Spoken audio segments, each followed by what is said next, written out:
так и не прошел. Лежишь. Вставай, иди домой, или я сейчас ментов вызову, я тебя клянусь. Моя тачка где, говорю? Отвечаю вызову. Моя тачка.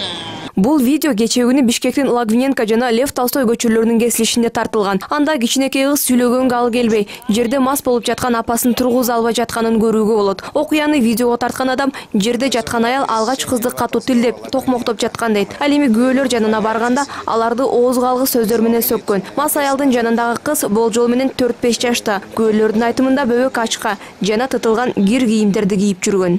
Кечээ өтүп баратсак жакта бир кичинекей кыз менен стоп отурбайбы? Ошонун түйүндө отурушкан. Анда кийими кийип башлагандай эле. Жашыл куртка менен, энеси ак куртка менен отурган болчу. Эски кийимдерби? Аябай эле. Буга чейин да көрүп калчу элеңер? Жок, буга чейин көргөн эмеспиз. Кечээ эртең менен көрдүк. Түштөн кийин. Окуя интернетте жайылары замат 1-мар райондук милициясынын өспүрүмдөр иши боюнча инспекциясынын кызматкерлери жерине барып, эне бала тууралуу тегеректе жашаган тургундардан маалымат чогултушкан. Учурда алар табылып, көчөдө мас абалында жаткан келин 1985-жылы туулган Сокулук районундагы Учкун айылынын тургуну экени аныкталды. Маалыматтар боюнча ал Бишкек шаарына кызын ээрчитип, тааныш эркек менен келген. Кызы болсо 2013-жылы туулган кыз экен. Кыздын документтерин топтоп, үйүн барып чыгып тартып, биздин инспекция, 1-май район инспекторлор жаш өспүрүмдөр менен иштеген. Алар деген эмеге жиберишти, комиссияга жиберишти, КДДга.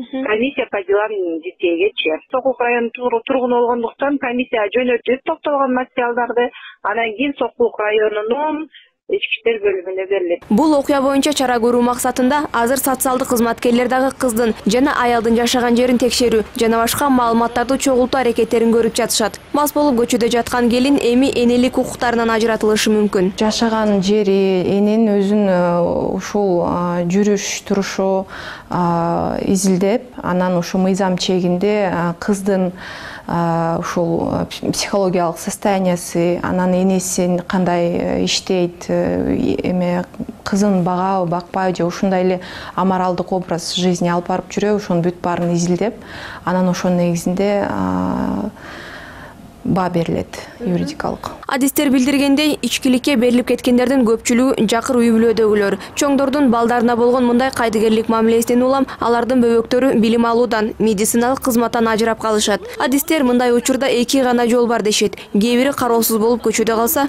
башкалары балдар үйүнө өткөрүлөт. Аракештикке алынган актилер менен иштөө боюнча атайын программалар түзүп чыгыш керек. Себеби деген көп учурда жергиликтүү бийликтер алар кайсы маселелерге көбүнчө бурушат. Ушу жол маселесине, же болбосо мал чарбасына, эгер бирок ошол эле учурда балдардын укугун зор-зомбуну коргоо боюнча ар бир үй бүлөгө убагында эгерде аларга жардам түзүп берсе, анда ушундай мындай өкүнүчтүү окуялар болбойт эле да. Статистикалык маалыматтарга ылайык, соңку 9 айда эле 74 жаран ата-энелик укуктарынан ажыратылган. Алардын айрымдары ичкиликке берилгендер болсо, башкалары чет өлкөгө иш издеп кетип, балдары кароосуз калгандар. Кайыр Жайлообекова, Асхат Ибраимов, НТС.